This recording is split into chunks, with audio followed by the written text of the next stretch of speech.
Forsa Puwersa.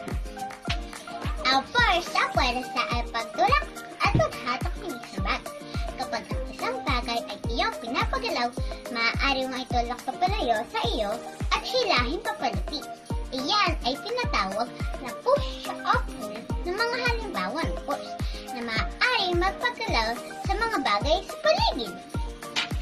Ang mga bagay ay maaaring gumalaw sa pamamagitan ng pagtulak, paghilak, pag-angat, pagbuhat, at paggulong pa nga, at iba pang paggamit ng puwersa o lakas ng mga bagay. At sana'y natuto kayo sa aking inihatid na kaalaman. Lagi niyang pakatandaan na